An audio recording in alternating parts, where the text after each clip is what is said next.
को हमने ताकतवर बना, सरकार हमने बनाई है, ये हमारी सरकार है, हमारे प्रधानमंत्री है, मेरे नहीं है, हमारे प्रधानमंत्री है, भारत के प्रधानमंत्री है नरेंद्र मोदी जी।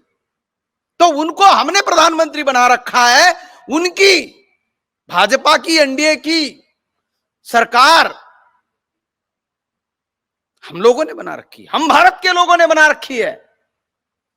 और उन्होंने ये घोषित किया है कि ये राष्ट्रीय आपदा है, और ये राष्ट्रीय आपदा नहीं है ऐसा अगर कोई कहेगा तो वो राष्ट्रद्रोह होगा, उसको फांसी पे चढ़ाया जा सकता है और उसको जेल की परिधि में बिना किसी को बताए दफन किया जा सकता है, जैसे अजमल गुरु को दफन किया है, उसके परिवार को उसका चेहरा भी नहीं दिखाया। ये इतनी बड़ी पाबंदी है।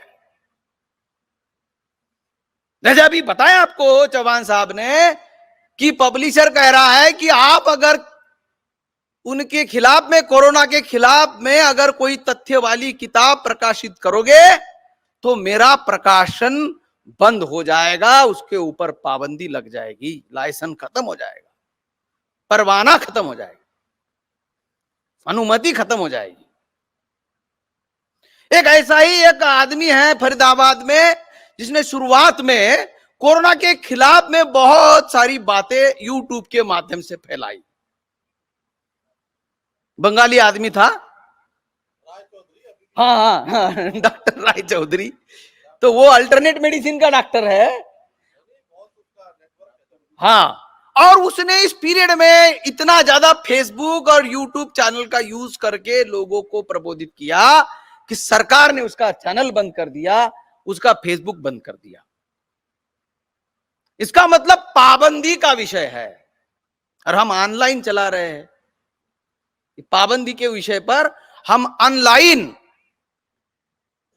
लोगों के पास सीमा रहित बात करना चाहते हैं। उन्होंने सीमा लगा रखी है, तो हमारी सीमा रहित क्यों हम बात कर सकते हैं?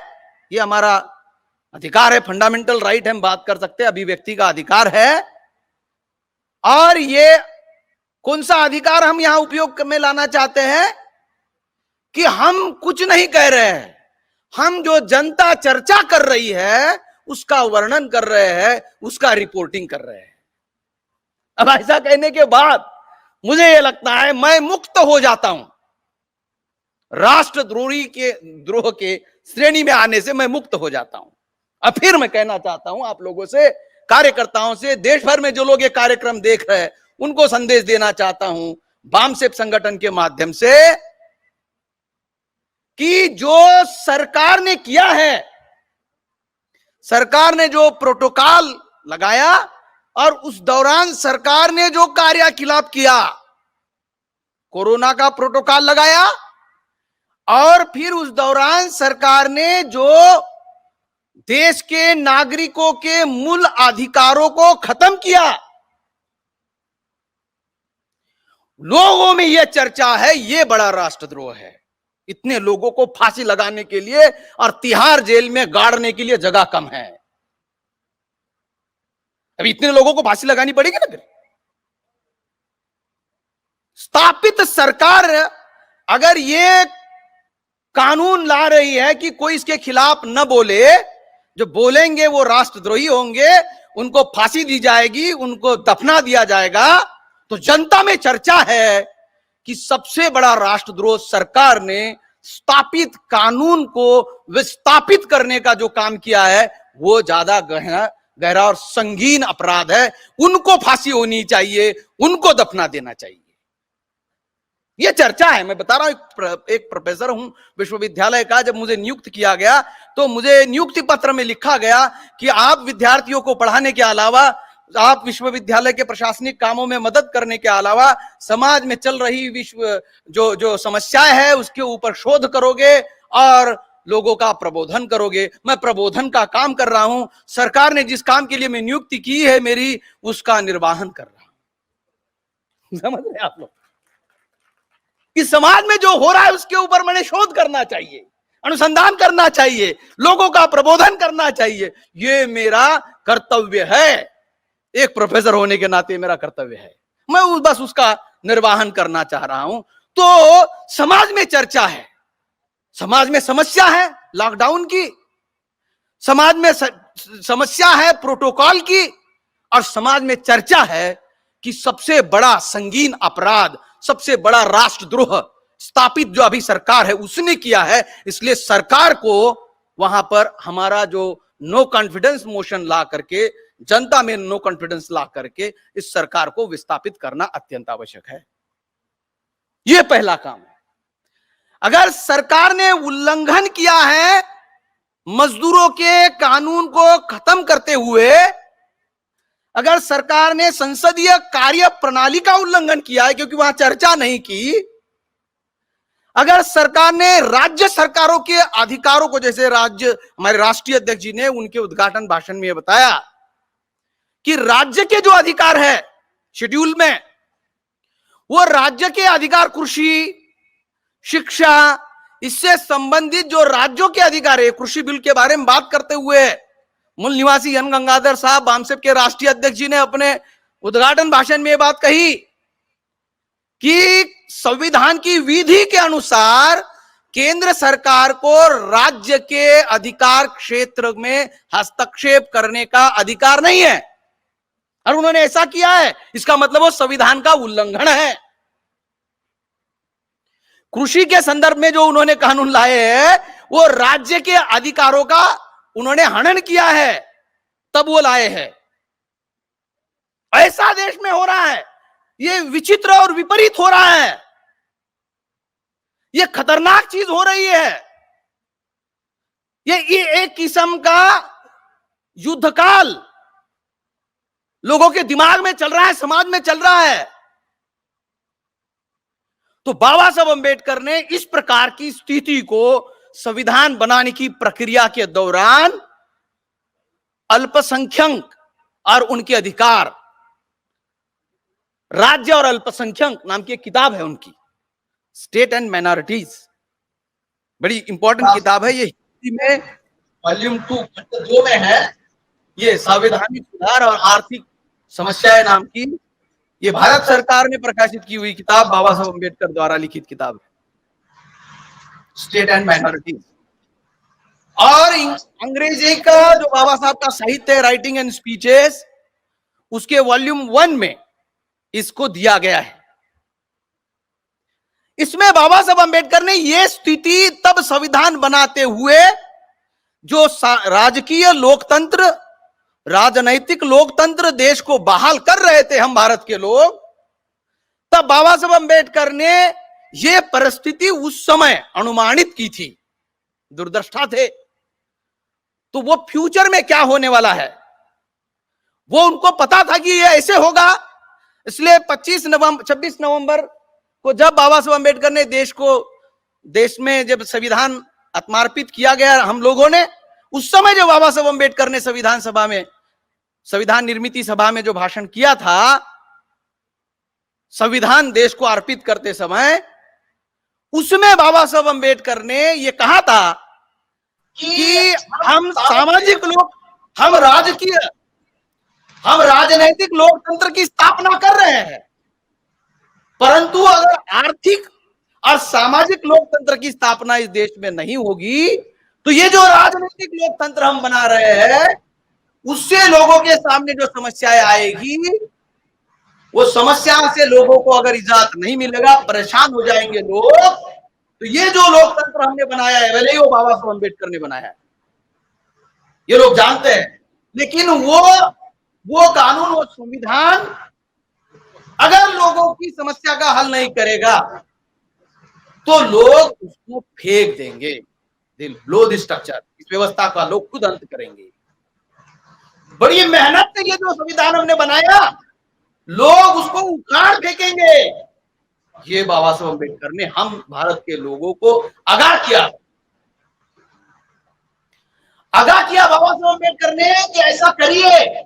और इस किताब में बाबा साहब अंबेडकर ने कहा कि हम पॉलिटिकल डेमोक्रेसी अडॉप्ट कर रहे हैं, मतलब एक व्यक्ति, एक मत और एक उसका मूल्य सिद्धांत को हम अपना रहे हैं। सामान्य आदमी को इतना ही समझ में आता है कि ये लोकतंत्र है। लेकिन लोकतंत्र की इतनी सरल भाषा, परिभाषा और इतना ही लोकतंत्र नहीं है। ये खुद इसमें इस किताब में लिखा है, बाबा साहब ने, स्टेट्स एंड माइनॉरिटी में लिखा है। इसकी ये सरल भाषा इतनी सरल भाषा नहीं है। हमें न केवल राजनीतिक लोकतंत्र की परिभाषा करनी चाहिए, परंतु यद्यपि हमें आर्थिक लोकतंत्र को भी परिभाषित करना होगा। और कहीं आपको ये भी मिलेगा बाबा साहब के साहित्य में कि उसको हमें सामाजिक लोकतंत्र में परिवर्तित करना होगा। जो ऑल इंडिया रेडियो के ऊपर बाबा साहब अम्बेडकर ने इंटरव्यू दिया और इस सवाल का जवाब दिया बाबा साहब अम्बेडकर ने कि सुना है कि ये संविधान जो है आपने फ्रेंच रिवॉल्यूशन से इंस्पायर होकर वहां से उधार लिया है। तो बाबा साहब अम्बेडकर ने उसमें कहा, आप लोग जानते हैं, वो ऑडियो में भी अवेलेबल है और लिखित अवेलेबल है कि हमने फ्रेंच से नहीं, ये मेरे गुरु तथागत गौतम से मैंने सिद्धांत को यहाँ पर पुनर्स्थापित किया है। तो उसी में बाबा साहब अम्बेडकर ने न्याय, समता और बंधुता, ये जो तीन शब्द है, ये जो तीन चीजें है, राजनीति है, इनकी परिभाषा की है, उनका संबंध भी समझाया है, कैसे एक दूसरे के ऊपर निर्भर करते हैं। और वो अगर वैसा हुआ, मतलब लोगों के अंदर बंधुभाव है, तो समता होगी, समता होगी तो न्याय होगा। ऐसा जो उसका संबंध है, वो संबंध सामाजिक लोकतंत्र प्रस्तापित करने की जो परिकल्पना है, उसको परिभाषित करने के लिए समझाया। इसका मतलब एक है कि राजनीतिक लोकतंत्र, दूसरा है आर्थिक लोकतंत्र, तीसरा है सामाजिक लोकतंत्र।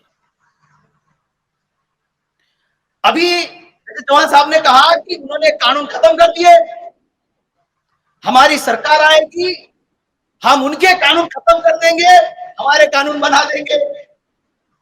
तो बाबा साहब ने कहा यही तो होगा कि उसके बाद वो सरकार लाएंगे और जो आप कानून बनाओगे उसको दोबारा खत्म करेंगे और अपने कानून बना लेंगे। ये होने वाला है, ये लिखा है बाबा साहब, ऐसा होगा। तो इसका मतलब इतना ही समाधान नहीं है कि उन्होंने ये बनाया, हमको सरकार में लाइए, हमको खत्म कर देंगे और जो था उसको ला देंगे। इससे आगे भी सोचना होगा।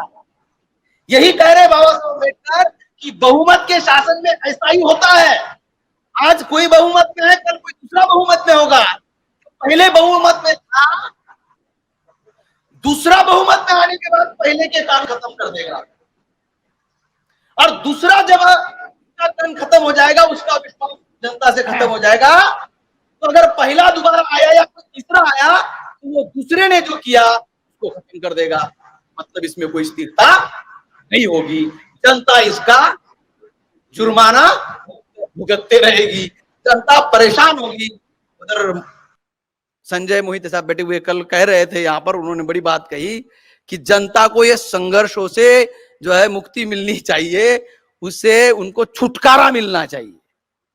जनता को संघर्षों से छुटकारा दिलाओ, ऐसा सत्य शोधक कॉमरेड शरद पाटिल साहब ने इनको बताया मरते मरते। इसका मतलब जो बाबा साहब अम्बेडकर ने इसमें लिख रखा है, उसको उन्होंने दोहराया मरने से पहले। सत्य शोधक शरद पाटिल ने मरने से पहले उस चीज को, इसका मतलब दोहराया कि यह संघर्ष ऐसे नहीं रहना चाहिए, यह संघर्ष होना ही नहीं चाहिए, इसकी कोई स्थिरता होनी चाहिए। इसलिए बाबा साहब अम्बेडकर ने कहा कि जब आप एक राजनीतिक ढांचा बना रहे हो, एक स्ट्रक्चर, कि कैसे कोई आदमी समाज का शासन चलाने के लिए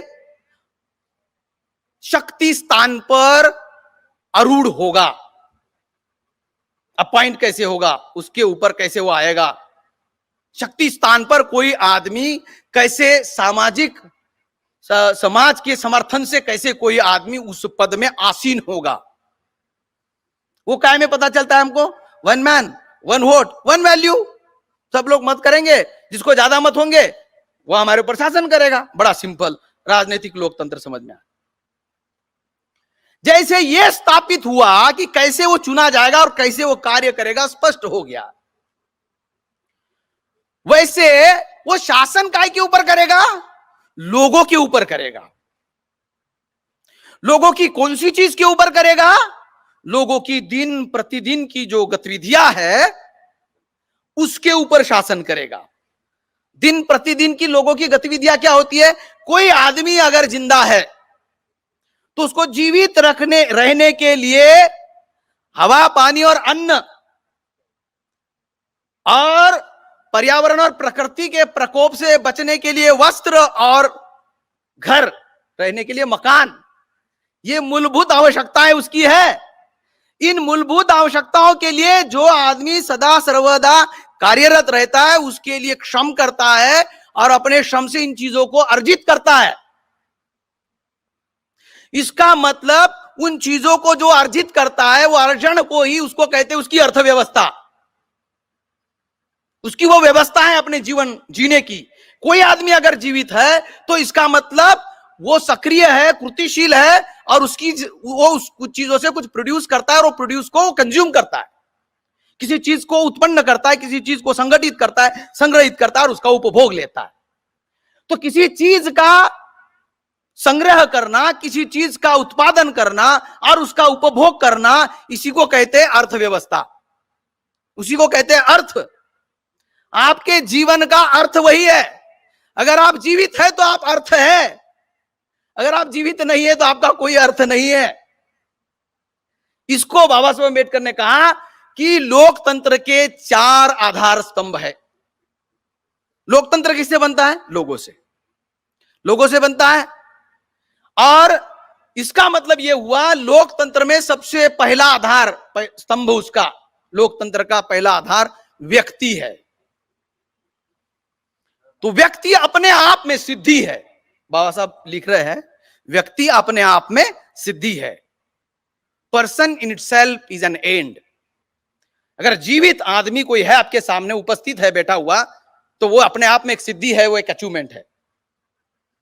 जिंदा है तो जिंदा है, तो जिंदगी की ऐसे कविता है ना, तो वो जिंदा है, इसका मतलब कुछ मतलब है, उसके अंदर कुछ अर्थ है, उसके अंदर कुछ ताकत है, उसके अंदर कुछ सोर्स है। तो जो आदमी है वो व्यक्ति, जीवित व्यक्ति, लोकतंत्र का पहला आधार है। दूसरा, एक जीवित व्यक्ति अगर वो समाज का हिस्सा है और समाज के माध्यम से वो अनुशासित है, समाज के माध्यम से वो तंत्रित है, लोकतंत्रित है, तो इसका मतलब समाज ने उसको कुछ देना है या उसने समाज को कुछ देना है, उनके बीच में संबंध है, लेन देन है। लेन देन किस चीज की है? कि उसके कुछ अहरणीय अधिकार है। लोकतंत्र का दूसरा पिलर, व्यक्ति लोकतंत्र का पहला पिलर है, और व्यक्ति के कुछ अहरणीय जिसको छीना नहीं जा सकता अधिकार है, ये दूसरा स्तंभ है। वो ये बोझ ढोने के लिए स्तंभ कब बनेगा? जब उसको भी कुछ प्राप्त होगा, उसकी भी कुछ सुरक्षा, उसकी गारंटी, उसके अधिकार की उसको गारंटी होगी, तब वो स्तंभ बनेगा। व्यक्ति एक है, उसकी अस्तित्व होना अपने आप में एक साधन है लोकतंत्र के लिए। दूसरा, वो तब साधन के रूप में कार्यरत होगा जब उसके कोई अधिकार होंगे, उसकी कोई सुनिश्चितता होगी उसके अधिकार की। तो उसके कुछ अहरणीय अधिकार है और कुछ उसके विशेषाधिकार है, प्रिविलेज है। There are some privileges. अब प्रिविलेजेस ऐसे विशेषाधिकार जो उसे प्राप्त है बिना उससे कोई उसके बुनियादी अधिकार छीनते हुए, without removing his fundamental rights, some fundamental rights and some special privileges. So special privileges without any condition precedent to his fundamental right, he has some privileges. उसको कुछ विशेषाधिकार है बिना उसके स्थापित अधिकारों को छीने हुए। कल इंपॉर्टेंट उदाहरण इसका दिया है लोकतंत्र का मोहिते साहब ने, रात भर से मेरे दिमाग में वो घूम रहा है कि एक गांव की ग्राम पंचायत ने कहा कि बिना विरोध के, बिना फाइटिंग के सरपंच चुना जाएगा, अनअपोज्ड सरपंच चुना जाएगा, बिना चुनाव के सरपंच चुना जाएगा, लेकिन सरपंच ऐसा चुनेंगे कि हम बोलेंगे कि तुझे हम सरपंच बनाते हैं, तू तेरे पास जो संपत्ति है वो गांव के विकास के लिए हमें दे दे। मतलब उसकी संपत्ति छीन के उसको सरपंच बनने का विशेषाधिकार आप प्रस्तावित कर रहे हैं, उसको प्रपोजल दे रहे हैं कि आपको यह विशेषाधिकार देंगे हम गांव का सरपंच बनने का, पहले आप हमको इस गांव के विकास के लिए 5 लाख रुपए दे दो। इस गांव के विकास के लिए 5 लाख रुपए की आवश्यकता है, तो 5 लाख रुपए जो देगा उसको हम सरपंच बनाएंगे। ऐसा अगर किसी का प्रस्ताव है तो वो लोकतंत्र का आधार स्तंभ नहीं है। लोकतंत्र का आधार स्तंभ वो है कि बिना उसके मूलभूत अधिकार छीने, बिना उसकी प्रॉपर्टी छीने, बिना कोई चीज उसकी गिरवी रखे कि आपको हम दुकान खोलने की लिए अनुदान देते हैं, इसको कहते हैं सोशलिज्म, पॉलिटिकल सोशलिज्म, राजनैतिक समाजवाद, कि बिना उसकी कोई प्रॉपर्टी आप गारंटी में लिए, मॉर्टगेज किए, उसको आप छोटा सा उसके जीवन अर्जन के लिए, व्यवसाय करने के लिए अनुमति दे रहे हैं और मदद कर रहे हैं। तो इसका मतलब यह हुआ कि तीसरा आधार स्तंभ जो है, बिना विशेष अधिकार छीने आप अगर किसी के बिना उसके फंडामेंटल राइट को छीने किसी के विशेषाधिकार किसी को दे रहे हैं, तो पूरी ताकत से लोकतंत्र में स्तंभ बनेगा। स्तंभ अल्टीमेटली व्यक्ति ही है, लेकिन वो तब स्तंभ बनेगा जब उसके फंडामेंटल राइट होंगे, जब उसके विशेषाधिकार होंगे, और जब उसके ऊपर राज्य के अलावा दूसरी कोई निजी शक्ति को राज्य शक्ति ना दे कि वो उसको नियंत्रित करे, कि किसी प्राइवेट, किसी व्यक्तिगत निजी तंत्र को राज्य अधिकारित ना करे, अपने अधिकार को डेलीगेट ना करे, प्रत्यार्पित ना करे, प्रत्यायोजित ना करे, कि state should not delegate its power to the private party to govern the society. अब ये 4 स्तंभ है कि राज्य किसी निजी शक्ति के हाथ में अपने अधिकार ना दे कि लोगों के ऊपर वो राज करे, राज्य व्यक्तियों को विशेषाधिकार दे जीवन अर्जन करने के लिए, लाइवलीहुड के लिए, राज्य व्यक्ति के मूल अधिकार उसको बहाल करे, तो व्यक्ति लोकतंत्र को अपने सर पे उठा लेगा, उसका वो स्तंभ बनेगा, उसका वो पिलर बनेगा, और उसके ऊपर लोकतंत्र चलेगा। और इसको बाबा साहब कह रहे हैं कि इसको करने के लिए जैसे हमने एक राजनीतिक ढांचा बनाया, वैसे एक आर्थिक ढांचा बनाना चाहिए। आर्थिक ढांचा कैसे बनाना चाहिए? जैसे आपने ये लिमिट किया कि कोई भी व्यक्ति चुनाव लड़ सकता है,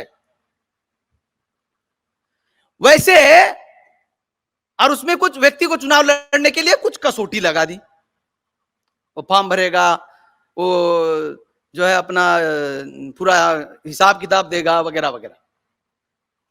वैसे व्यक्ति को चुनाव लड़ने के लिए जो आपने तय किया, तो वैसे समाज में अर्थव्यवस्था जो है, ये राजनीतिक व्यवस्था हुई, अर्थव्यवस्था के लिए भी आपको ढांचा बनाना चाहिए, उसकी भी सीमाएं तय करनी चाहिए। ढांचा बनाना मतलब सीमा तय करना,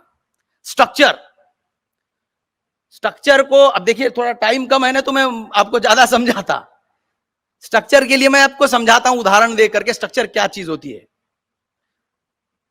कि एक परिवार होता है, उसमें पति पत्नी होते हैं, उनके बच्चे होते हैं, उनके मां बाप होते हैं, एक परिवार है। तो परिवार में जब बच्चा पैदा होता है तो उसको यह सिखाया जाता है सामाजिकरण की प्रक्रिया के माध्यम से कि ये बेटा ये आपके पापा है। जैसे उसको समझ आती है वो डायलॉग करने लगता है, उसको बताया जाता है पापा है, ये मम्मी है, ये बाबा है, ये आई है, ये अम्मा है, उसको सिखाया जाता है ना। ये दीदी है, ये भी सिखाया जाता है।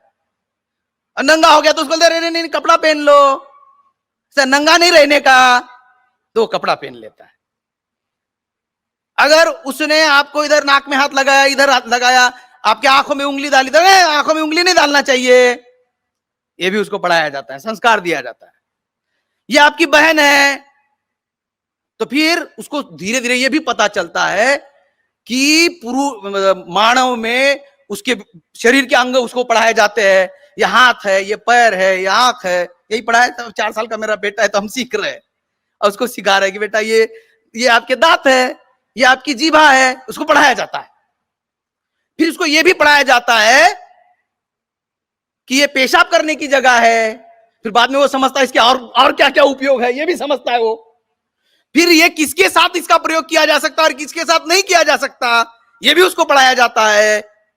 फिर उसको यह पता चलता है किसके साथ शादी होती है, किसके साथ शादी नहीं होती। इसको कहते हैं सामाजिक ढांचा। जब उसके दिमाग में यह बात पक्की होती है और यह प्रक्रिया अगर सही चलती है, सामाजिकरण की प्रक्रिया, किसी के ऊपर बलात्कार वो आदमी नहीं करता, उसको कहते सामाजिक ढांचा। ऐसे रोका जाता है उसको। और जिस समाज में ऐसा संस्कार ठीक से चलता है वो समाज सभ्य समाज होता है। इसको कबीर साहब ने कहा है ब्राह्मणों के बारे में, उनके आचरण के बारे में, निगुरा ब्राह्मण नहीं भला, सगुरा भला चमार, ताते से कुत्ता भला, नीज उठी भूखी द्वार। निगुरा मतलब जो गुरु नहीं करता, मतलब जो सामाजिकरण की प्रक्रिया, सोशलाइजेशन की प्रक्रिया में अपने आप को समर्पित नहीं करता, सबमिट नहीं करता, वो जो गुरु नहीं करता।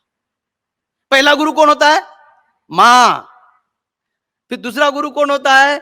स्कूल के गुरुजी। ये सब पढ़ाया जाता है ना हम लोगों को। तो वो पहला गुरु मां है। वो मां बताती है कि ये मां है, ये बहन है, वो बेटी है।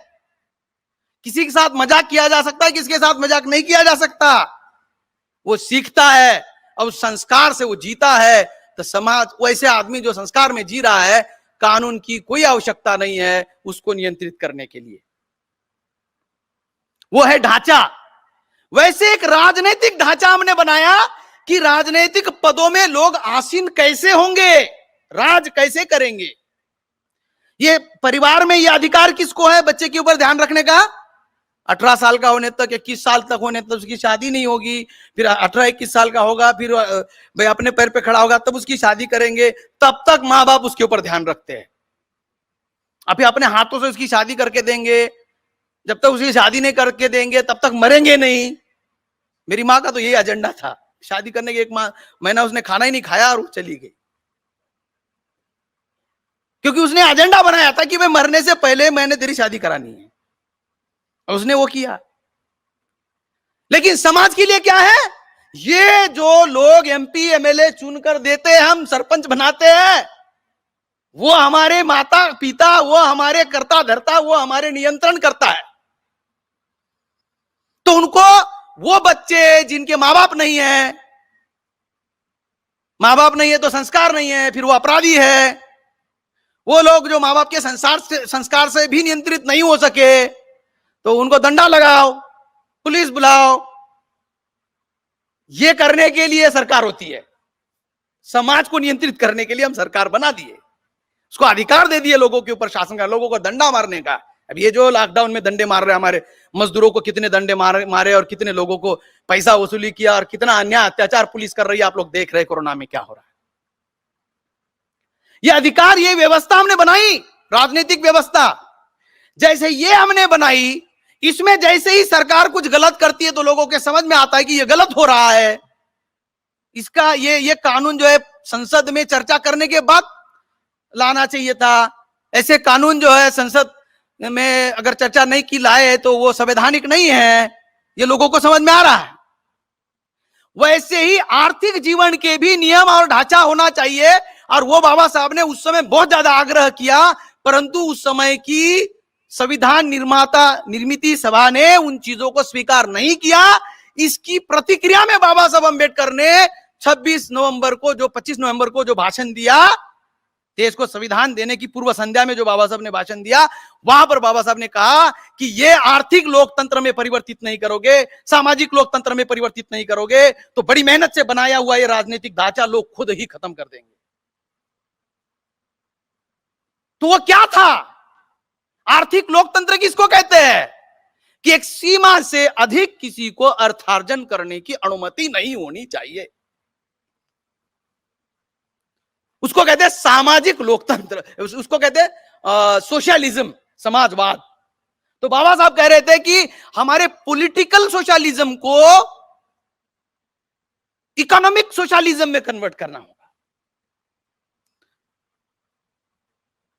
अर्थव्यवस्था को भी समाजवादी बनाना होगा। राजतंत्र को हमने समाजवादी बना दिया कि उनको वहां भेजने का अधिकार हमारे पास है, तो समाजवाद हो गया, समाज के पास अधिकार उसको वहां भेजने का। वैसे ही कोई आदमी कितना अर्जन करेगा, कितना अर्जन नहीं करेगा, इसका अधिकार भी समाज के पास होना चाहिए। और उसके लिए सरकार चुनना और सरकार गिराना उससे नहीं, वो स्थायित्व होना चाहिए। उसका अधिकार ही उस सरकार को नहीं होना चाहिए वो तय करने का, उसको फिक्स कर देना चाहिए, उसको स्टेबल कर देना चाहिए। इसलिए ceiling act, land ceiling act, land ceiling act ceiling मतलब क्या होता है? सीमा, मतलब ढांचा, स्ट्रक्चर, जो मैंने अभी समझाया। जैसे बलात्कार को रोकने के लिए आप उसको संस्कारित करते हो, तो अर्थ के अधिक अर्जन करने से हजमा बिगड़ जाएगा, दिमाग खराब हो जाएगा, आदमी खुद भगवान हो जाएगा, दूसरों के सर पे चढ़ेगा, दूसरों को डंडे लगाएगा, दूसरों को नौकरी से निकालेगा, उसकी पेमेंट कम देगा, 14 घंटे उससे काम लेगा। ये अधिकार उसको नहीं होने चाहिए। वो है आर्थिक ढांचा, that is the limit, that is the ceiling. एक आदमी को 50 एकड़ से ज्यादा जमीन अपने नाम पे रखने का अधिकार नहीं होना चाहिए। ये करो, बाबा साहब अम्बेडकर ने यह समझाया था कि वो ढांचा और ये ढांचा एक दूसरे में मिलना चाहिए। रादर उस ढांचे की उसका आकार इससे कम होना चाहिए ताकि उसके ऊपर ढक्कन लगे।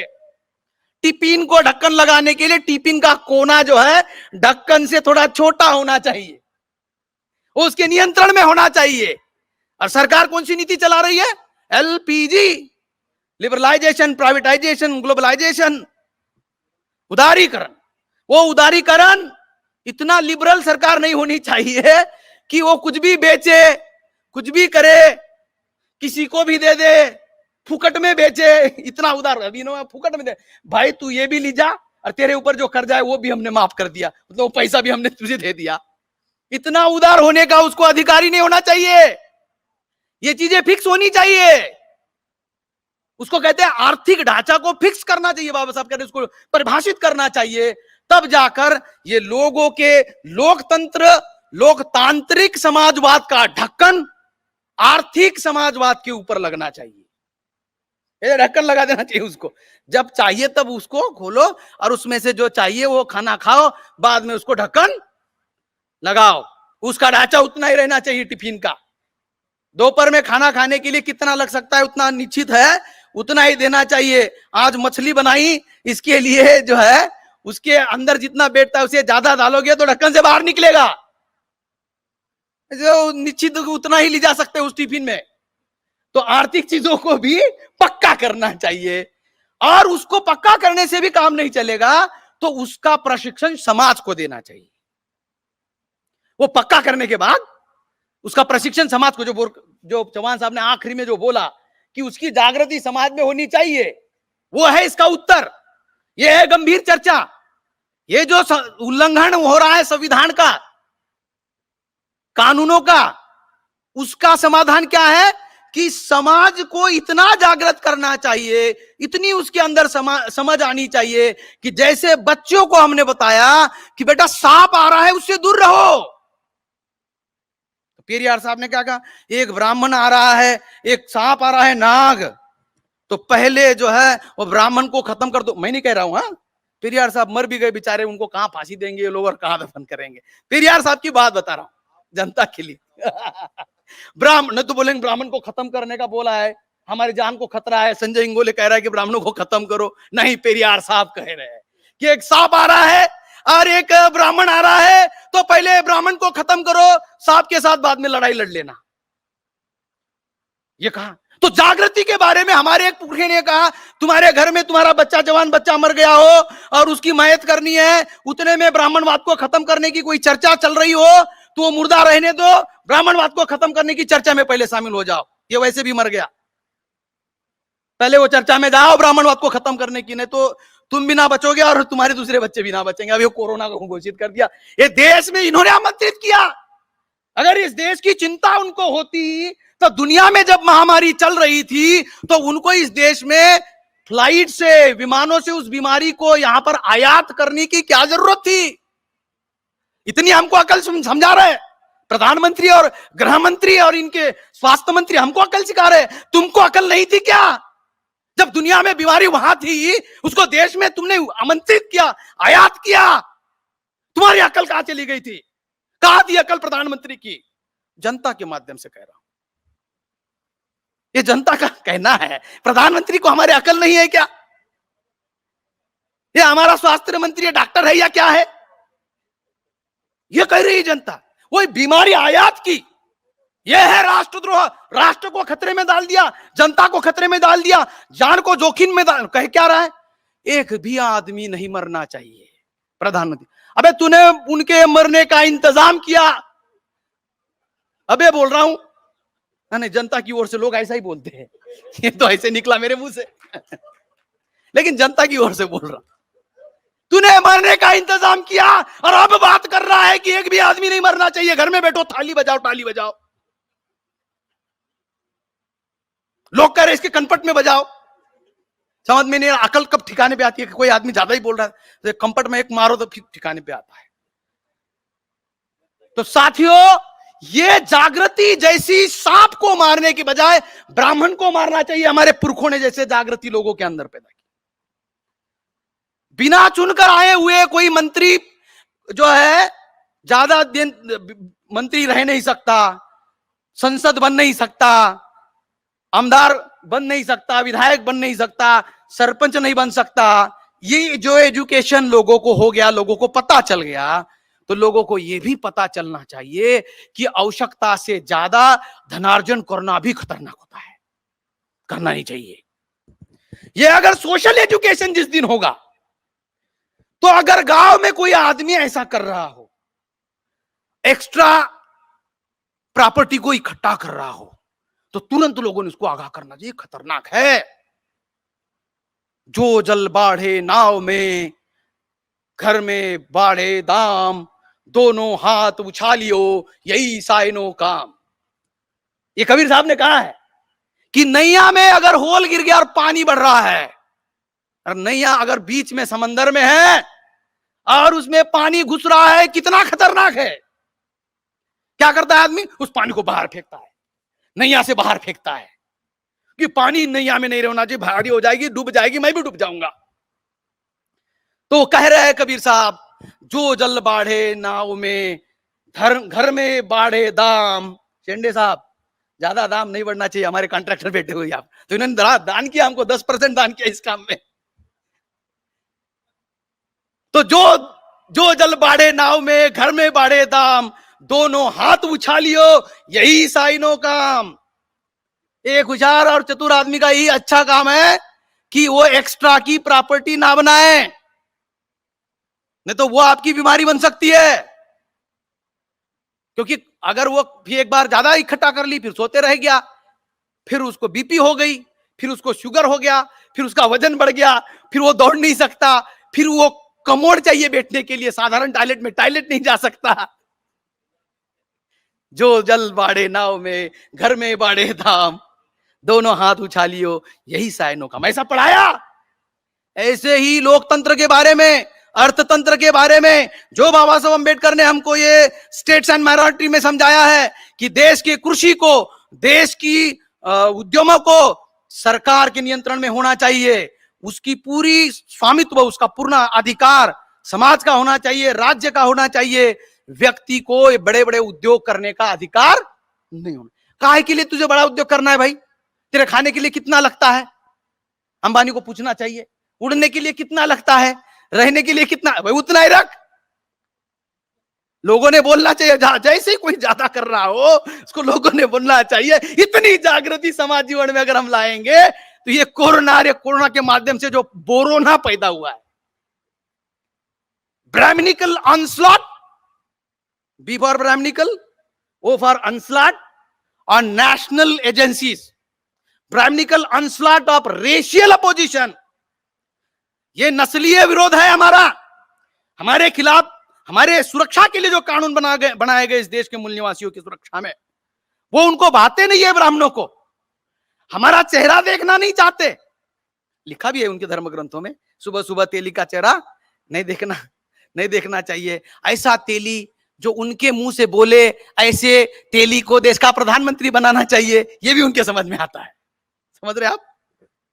प्रधानमंत्री जी तेली है ना, तेली कहता है अपने आप को, है नहीं, बात अलग है। तो ऐसे तेली चल जाएंगे जब उनकी बोली बोलेंगे, है ना। तो वो हमारा चेहरा देखना नहीं चाहते, क्योंकि इस देश के है नहीं, हमारे अपने लोग है नहीं। हमारे अपने लोग होते तो ऐसा हमारे बारे में नहीं करते। और हमारे लोगों का इतना शोषण, और जितने लोग हमारे मरे, ट्रेन के नीचे मरे, गांव जाने के लिए कोरोना के पीरियड में लोग मरे, उसके कोई कदर उसके बारे में उनको नहीं आई। उनको घरों में उन्होंने महीना भर बॉम्बे जैसे शहर में, अरे तुमको घर में ही भेजना था तो 15 दिन पहले बोल देते भाई हम लॉकडाउन लगाने वाले, अपने अपने गांव चले जाओ, घर खाली करो, कारखाने बंद करो, 15 दिन बाद, 1 महीने बाद हम लॉकडाउन लगाने वाले हैं, तो लोग चले जाते। इतनी काहे के लिए त्रास दी और इतनी आपदा होती? यह आपदा तो इन्होंने खुद पैदा करी। काहे के लिए? कि जो बीमारी लाए हैं आपको मारने के लिए, वो फैलनी भी चाहिए। तो आई कहां पर सबसे ज्यादा? बंबई में, दिल्ली में।